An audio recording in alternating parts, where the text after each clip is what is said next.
Let's talk about magic. For those of you who do not know, magic is a very powerful force within the Adventure Time universe. It's one of the most widespread things within the Adventure Time universe and even its multiverse, considering there are so many cosmic beings who utilize it. Now, this might actually be one of the longest videos that I have ever actually made because there is so much to cover, so go ahead and get yourself a snack and let's go ahead and get right into it. The first thing that we have to cover is where exactly magic comes from. And one of the weirdest things that you're gonna have to basically try to understand is that magic in itself is nothing. You see, the best way to basically understand the Adventure Time universe is that none of it is actually real, but instead a dream, with everything that is actually being seen entirely created by that particular individual as well as your own mind. The original dreamer is the cosmic imagination, who is at the head of every single event within the Adventure Time universe. Thus, every single thing that exists within the Adventure Time universe first comes from his own thoughts and dreams. Golb, the Catalyst Comets, the Primordials, the universe, Prismo, everything that was created within the Adventure Time universe has him to thank for it. Additionally, I want to say this now because there was a lot of confusion within my Coconteppi video. Coconteppi is not the literal origin of magic, but instead one of the first magic users to exist within U.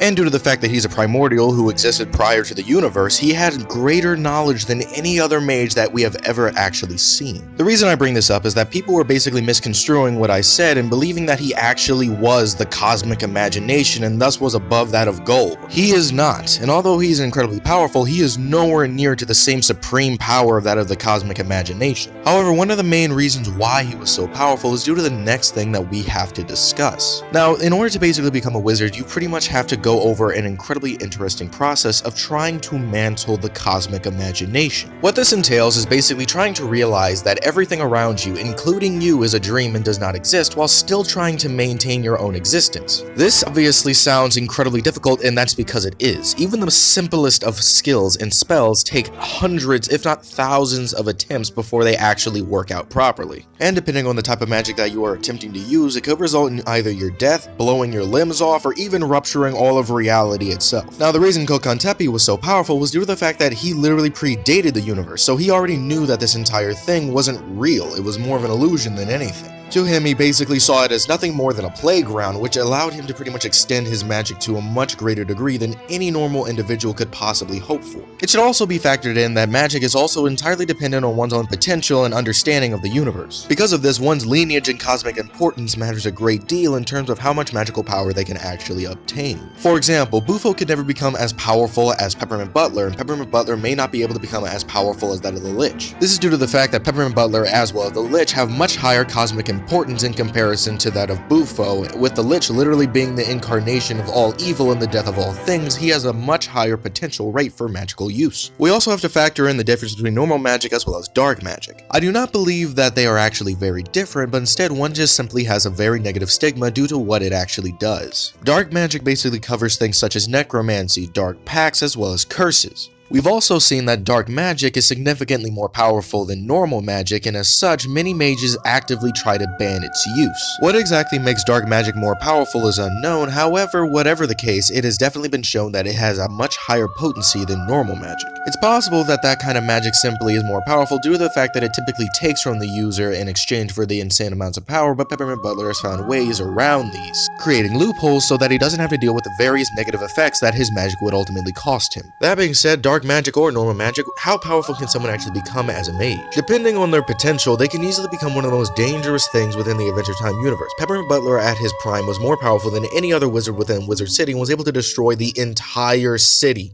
However, we also have to factor in that someone like Evergreen was able to create a crown that had the ability to grant almost any wish. However, it is clear that for non-cosmic beings, one's magic abilities are clearly limited. Evergreen's crown ultimately had the ability to grant almost any wish. However, it did lack the power necessary in order to destroy as well as remove beings who are continuous constant like Golb, while the cosmic imagination himself would be able to completely erase Golb if it ever decided to. Moving on to the next topic when it comes to magic is the mushroom bomb. A lot of people seem to be under the misconception that magic wouldn't exist within the land of U if the bomb had not been dropped. This is somewhat true but also false at the same time due to exactly how the bomb affected the world. One thing that needs to be said is that magic existed well before the bomb was dropped. Evergreen's crown literally existed far before the bomb was even thought about, showing that magic was still being utilized. However, the bomb ultimately had an incredible impact on the amount of magic within the world due to how it affected many of the people within its radius. Now, I have an entire previous episode talking about the mushroom bomb, but I'll give you a quick summary here. The bomb was made up of various magical components, including the very essence of the lich.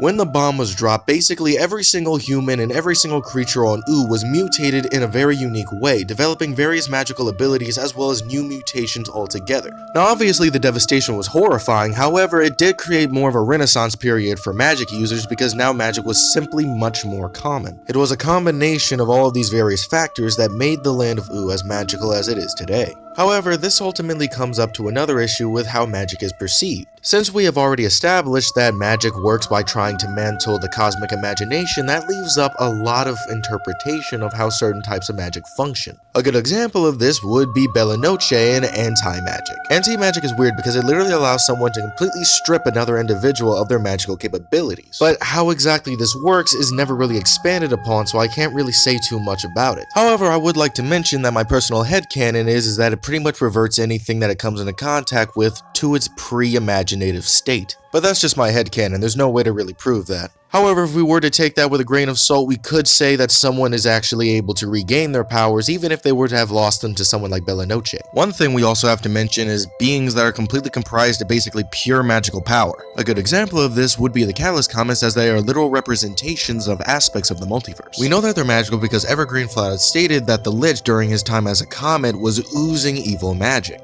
I like to think that they are direct heralds of the cosmic imagination in order to maintain the dream that he is currently having, similar to how golb is also a necessary component of the universe. Including the fact that the Catalyst Comets, including their incarnations, all have a profound understanding of the universe, this would actually fuel their magical abilities even further. Now, I could obviously go over cosmic beings who clearly utilize magic, however, I would rather keep that somewhat secret until they get their own personal videos, just so I don't spoil anything major. However, there's another thing that I have to mention, which is magic's effect on the mind and body. As mentioned by Betty, every single magic user, regardless of how they got their magical abilities, possess some form of sadness, madness, or some other kind of trait. Although this could be the cause of the magic itself, I don't think it is. Remember, in order to utilize magic, you must admit that every single thing around you is not real. Meaning no matter what kind of power you obtain, you are alone, no one else truly matters. As you would imagine, this would immediately lead to many people either losing their minds because they can't cope with the idea that they are alone and that the entire universe is meaningless, or they become incredibly sad and depressed because they realize that they are alone and the universe is meaningless. In fact, it was this very thing that led to Magic Man to completely lose his mind. So even though you have the ability to obtain incredible magical power, you ultimately pay a massive cost of equal value in exchange for it.